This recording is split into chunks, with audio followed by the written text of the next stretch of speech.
Hello, നമുക്കൊരു 4 മണി പലഹാരം ഉണ്ടാക്കാം. മുട്ട പുഴുങ്ങിയതിന് ശേഷം ചെറുതായിട്ട് ഗ്രേറ്റ് ചെയ്തെടുക്കും.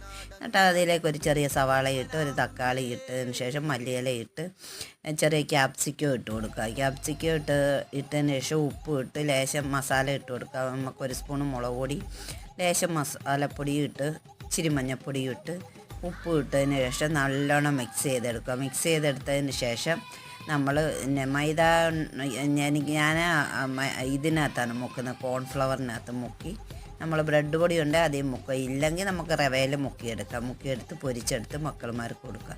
അപ്പോൾ എല്ലാവരും ഇതൊന്നും ഉണ്ടാക്കി നോക്കുക. ഇഷ്ടപ്പെട്ടാൽ ലൈക്കും ഷെയറും സബ്സ്ക്രൈബും ചെയ്യുക. എല്ലാവരും എനിക്ക് വേണ്ടി ഒന്ന് സബ്സ്ക്രൈബ് ചെയ്യുക. പിന്നെ ഇത് ഇഷ്ടപ്പെട്ടാലും ഇഷ്ടപ്പെട്ടില്ലെങ്കിലും കമൻറ്റിൽ കൂടെ എഴുതി അറിയിക്കുക. എല്ലാവരും ഇതൊന്ന് ഉണ്ടാക്കി നോക്കണം. നമ്മുടെ മക്കൾമാർക്കൊക്കെ ഇഷ്ടപ്പെടും.